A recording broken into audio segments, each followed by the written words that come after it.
Hello नमस्कार साथियों, आप सभी का स्वागत है एक बार फिर से आपके अपने यूट्यूब परिवार में। तो साथियों, आज हम बात करने वाले हैं आपकी आर्मी अग्नि परीक्षा के लिए जीके के अति महत्वपूर्ण सवाल। तो साथियों, इस क्लास से आपको एक या दो सवाल 100% आपके परीक्षा में देखने को मिलेगा। तो साथियों, हमारे पास अब बिल्कुल भी समय नहीं बचा है, तो हम वही सवाल इंपॉर्टेंट सवाल करेंगे जो हमारे परीक्षा के लिए अति महत्वपूर्ण होगा। तो साथियों, इस क्लास में टोटल 35 सवाल होंगे। हर एक सवाल आपके लिए परीक्षा के लिए मतलब इंपॉर्टेंट होंगे। तो प्लीज़ अच्छे से एकदम ईमानदारी से पूर्वक देखिएगा, आपको एक या दो सवाल आपके परीक्षा में जरूर मिलेगा। तो साथियों, अगर इसका पीडीएफ डाउनलोड करना हो तो डिस्क्रिप्शन बॉक्स में टेलीग्राम लिंक है, आप वहां से जाकर अपना इसका पीडीएफ भी डाउनलोड कर सकते हैं, जो कि हर एक सवाल परीक्षा के लिए इंपॉर्टेंट होगा। बस आप 1 से लेकर 35 सवाल देखिए, उसके बाद अपना फीडबैक जरूर दीजिएगा कैसा लेवल का सवाल रहा। तो चलिए दोस्तों, आज का सेशन स्टार्ट करते हैं। तो देखते हैं प्रश्न पहला क्या दिया है। तो देखिए, राष्ट्रीय गीत वंदे मातरम के रचयिता कौन है। तो दोस्तों, राष्ट्रीय गीत वंदे मातरम के रचयिता कौन है। तो याद रखिएगा साथियों, राष्ट्रीय गीत वंदे मातरम के रचयिता आपके बंकिम चंद्र चटर्जी। तो बी ऑप्शन आपका करेक्ट ऑप्शन हो जाएगा। पहले का साथियों बी ऑप्शन करेक्ट ऑप्शन हो जाएगा। उम्मीद करता हूं साथियों आपको हर एक सवाल का जवाब काफ़ी अच्छे से समझ में आ रहे होंगे, और आप लोग जिस भी सवाल का जवाब आ रहा है हमें कमेंट करना ना भूलिएगा साथियों। तो देखिए, क्वेश्चन नंबर 2 क्या दिया है। जनगण मन पहली बार कब और कहाँ गाया गया था। तो साथियों, जनगण मन पहली बार कब और कहाँ पर गाया गया था। तो याद रखिएगा साथियों, जनगण मन पहली बार कब और कहाँ पर गाया गया था। तो आपका 27 दिसंबर 1911 को कोलकाता में गाया गया था। तो डी ऑप्शन आपका बिल्कुल करेक्ट ऑप्शन हो जाएगा साथियों। 27 दिसंबर 1911 को कलकत्ता में गाया गया था जनगण मन पहली बार। तो डी ऑप्शन करेक्ट ऑप्शन हो जाएगा। उम्मीद करता हूँ साथियों आपको समझ गए होंगे इस सवाल का राइट ऑप्शन। तो चलिए नेक्स्ट बढ़ते हैं, अगला सवाल देखते हैं। क्वेश्चन नंबर 3 क्या दिया है।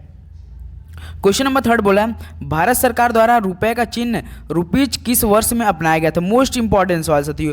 तो बताएंगे, भारत सरकार द्वारा रुपए का चिन्ह रुपीज किस वर्ष में अपनाया गया था। तो याद रखिएगा साथियों, 2010 में अपनाया गया था। कब साथियों, 2010 में अपनाया गया था। तो बी ऑप्शन बिल्कुल करेक्ट ऑप्शन है। देखिए साथियों, हमारा एग्जाम 22 अप्रैल को है, तो अब बिल्कुल भी समय हमारे पास नहीं बचा, मिला जुला कर साथियों 10 दिन बाकी है। तो अब हम वही सवाल डेली के प्रैक्टिस करेंगे जो परीक्षा के लिए मतलब इंपॉर्टेंट होंगे। प्रीवियस ईयर में जिस टाइप का सवाल आ रहे हैं उस टाइप से हम ये क्लास सेट किया गया है, जो हर एक सवाल इंपॉर्टेंट होंगे। तो आप ईमानदारी से अच्छे पूर्वक देख लीजिएगा, एक या दो सवाल आपकी परीक्षा में पूछ सकता है इस क्लास से। तो देखिए, क्वेश्चन नंबर 4 क्या दिया, राष्ट्रीय ध्वज तिरंगा को संवैधानिक दर्जा कब मिला। तो साथियों, राष्ट्रीय ध्वज तिरंगा को संवैधानिक दर्जा कब मिला था। तो याद रखिएगा साथियों, 22 जुलाई 1947 ईस्वी को मिला था। कब साथियों, 22 जुलाई 1947 ईस्वी को मिला था। तो राइट ऑप्शन आपका ए आपका बिल्कुल करेक्ट ऑप्शन हो जाएगा। तो चलिए नेक्स्ट बढ़ते हैं, अगला सवाल देखते हैं। क्वेश्चन नंबर 5 क्या बोला है, हम्पी का रथ किस राज्य में स्थित है। तो साथियों, हम्पी का रथ किस राज्य में स्थित है, कर्नाटक, गुजरात, गोवा या केरल में। तो बताएंगे, हम्पी का रथ किस राज्य में स्थित है। तो याद रखेंगे साथियों, कर्नाटक में है। कहाँ पर है, कर्नाटक में। तो 5 का ए ऑप्शन आपका बिल्कुल करेक्ट ऑप्शन होने वाला है। तो चलिए नेक्स्ट बढ़ते हैं, अगला सवाल देखते हैं। क्वेश्चन नंबर 6 क्या बोला है, श्रवण बेलगोला किस धर्म से संबंधित है। तो दोस्तों, श्रवण बेलगोला किस धर्म से संबंधित है। तो याद रखिएगा, श्रवण बेलगोला आपका जैन धर्म से संबंधित है। तो सी आपका राइट ऑप्शन हो जाएगा। क्या हो जाएगा दोस्तों, सी ऑप्शन राइट ऑप्शन हो जाएगा। श्रवण बेलगोला आपका जैन धर्म से संबंधित है। तो चलिए नेक्स्ट बढ़ते हैं, अगला सवाल देखते हैं। क्वेश्चन नंबर 7 क्या दिया है, रूस की संसद का क्या नाम है। तो दोस्तों, रूस की संसद का क्या नाम आप लोग बताएंगे, नेशनल असेंबली, ड्यूमा, राष्ट्रीय पंचायत या जातीय संसद। तो याद रखिएगा साथियों, रूस की संसद का नाम ड्यूमा होता है। क्या नाम होता है साथियों, ड्यूमा, जो कि ये इंपॉर्टेंट सवाल आपकी परीक्षा की दृष्टि से बन सकता है। तो आप जरूर पढ़ेंगे साथियों, ये सवाल अच्छे से याद कर लीजिएगा। तो चलिए नेक्स्ट बढ़ते हैं, अगला सवाल देखते हैं। क्वेश्चन नंबर 8, उम्मीद करता हूं साथियों आप ये क्लास देखेंगे, 35 का 35 सवाल इसी क्लास में याद कर लेंगे। तो साथियों, जो भी आप क्लास देखिएगा, हर एक क्लास मान लीजिए, देखिए एक क्लास में मान लीजिए 30 सवाल हुआ, तो उसी क्लास में ऐसा कीजिएगा कि उसी क्लास में 30 का 30 सवाल याद कर लीजिएगा, दोबारा ना देखना पड़े, इसलिए आपको फायदा होगा आप ही के लिए। तो देखिए, क्वेश्चन नंबर 8 क्या दिया है, चीन देश की संसद के क्या नाम है। तो साथियों, चीन देश की संसद के क्या नाम है। तो याद रखिएगा, नेशनल पीपुल्स कांग्रेस होता है। चीन देश की संसद का क्या नाम होता है, नेशनल पीपुल्स कांग्रेस होता है। तो राइट ऑप्शन ये आपका करेक्ट ऑप्शन हो जाएगा दोस्तों। चीन देश की संसद का नाम नेशनल पीपुल्स कांग्रेस होती है। तो चलिए नेक्स्ट बढ़ते हैं, अगला सवाल देखते हैं। क्वेश्चन नंबर 9 क्या दिया है।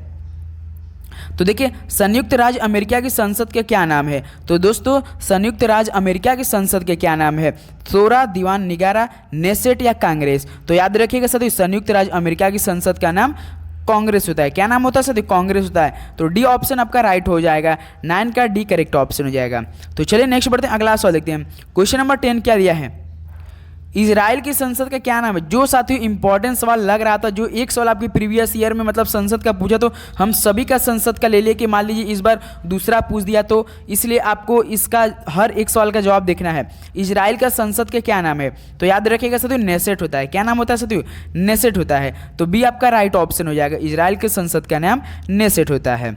उम्मीद करता हूँ साथियों आपको काफ़ी अच्छी हर एक सवाल लग रहे होंगे तो चैनल से जरूर जुड़िएगा साथियों। अब आपके लिए 21 तारीख तक ऐसे ही मैराथन क्लास चलने वाले, डेली का 3 से 4 सवाल आपके लिए होगा, जो कि हमने आपको कल ही बता दिया था कि आपको चैप्टर वाइज कराया जाएगा, जो कि आपकी परीक्षा के लिए इंपॉर्टेंट पड़ेंगे। तो देखिए क्वेश्चन नंबर 11 क्या दिया? पंडित जवाहरलाल नेहरू की समाधि स्थल का नाम क्या है?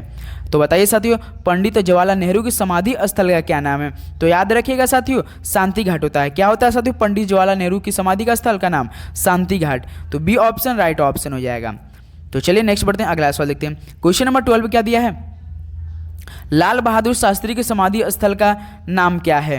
तो साथियों सवाल आपसे पूछ रहा है लाल बहादुर शास्त्री की समाधि स्थल का नाम। तो याद रखिएगा विजय घाट। क्या दोस्तों? विजय घाट। तो ऑप्शन ए आपका राइट ऑप्शन हो जाएगा, ऑप्शन ए विजय घाट, जो कि लाल बहादुर शास्त्री जी का समाधि स्थल का नाम है।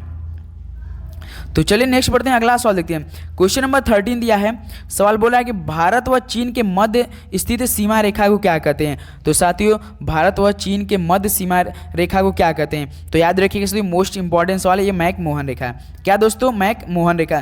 तो बी ऑप्शन बिल्कुल करेक्ट ऑप्शन। तो चलिए साथियों आप लोग के लिए एक सवाल, रेड क्लिफ रेखा किस किस देश को सीमा रेखा है? तो सभी लोग बताएंगे रेड क्लिफ जो रेखा होता है वो किस देश की सीमा रेखा को तय करता है? तो सभी लोग बताएंगे इस सवाल का करेक्ट ऑप्शन रेड क्लिफ है।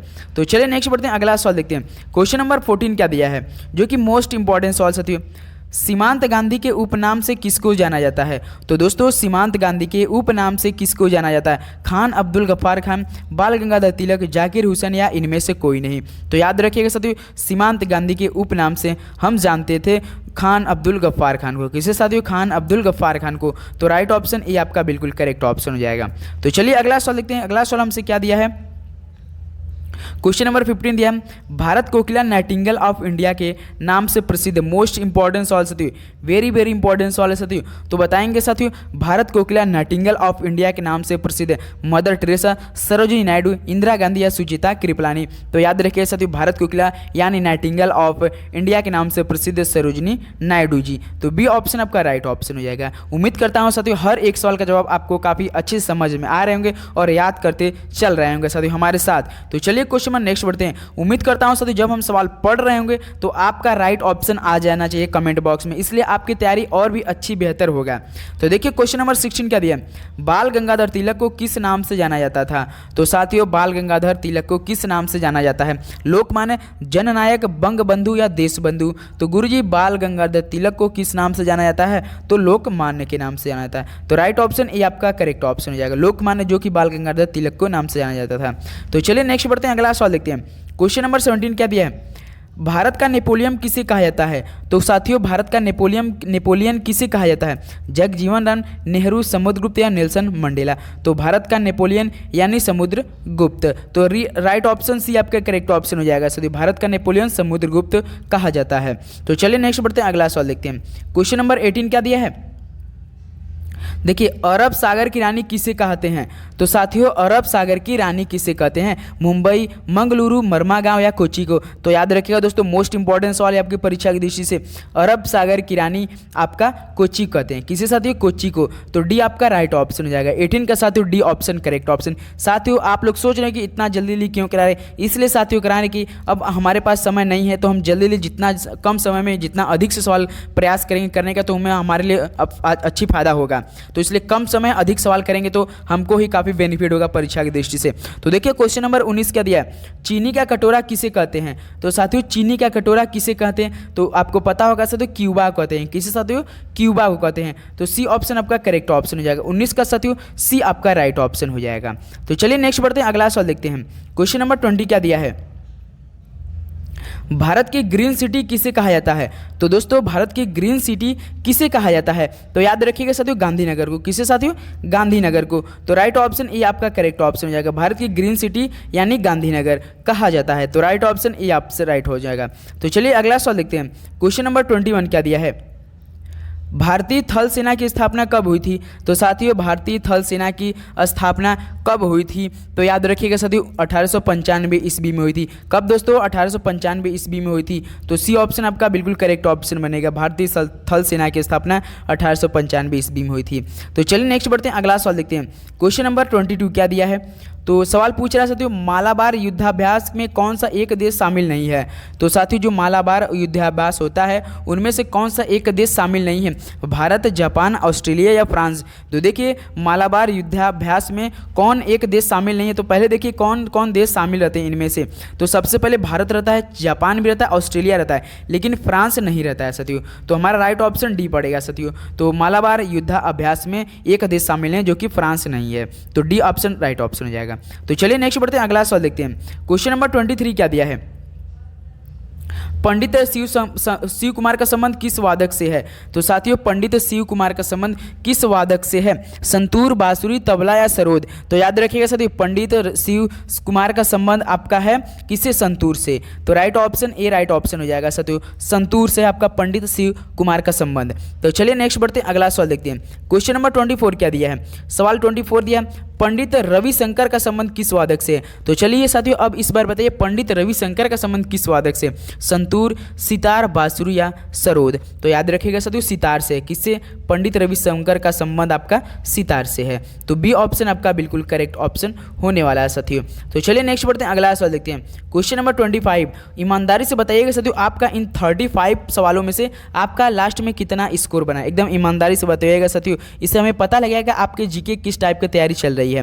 तो देखिए क्वेश्चन नंबर 25 क्या दिया है? उस्ताद जाकिर हुसैन का संबंध किससे है? तो साथियों उस्ताद जाकिर हुसैन का संबंध किससे है? तो तबला से है। उस्ताद जाकिर हुसैन यानी तबला के संबंध रखते थे। तो सी ऑप्शन आपका राइट ऑप्शन हो जाएगा। तो चलिए नेक्स्ट बढ़ते हैं, अगला सवाल देखते हैं।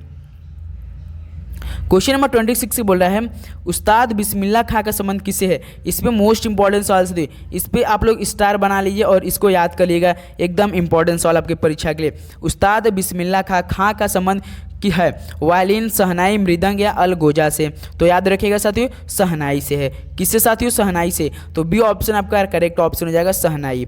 तो चलिए नेक्स्ट बढ़ते हैं, अगला सवाल देखते हैं। क्वेश्चन नंबर 27 बोला है बिरजू महाराज का संबंध किससे है? मोस्ट इंपॉर्टेंट सवाल साथियों। बिरजू महाराज का संबंध किससे है? मोहिनी अट्टम, कथक, बिहू या सत्रिया से? तो गुरुजी बिरजू महाराज का संबंध कथक से होता है। तो बी ऑप्शन बिल्कुल करेक्ट ऑप्शन हो जाएगा साथियों। 27 का B option Kathak correct option हो जाएगा। तो चलिए नेक्स्ट बढ़ते हैं, अगला सवाल देखते हैं। अगर चैनल पर नए हैं तो साथियों जरूर सब्सक्राइब कर लीजिए, क्योंकि अब इन 10 दिनों में आपके लिए काफ़ी बेहतरीन तरीके से तैयारी की जाएगी। आपका जीके का 15 सवाल पूरा कवर कर लिया जाएगा।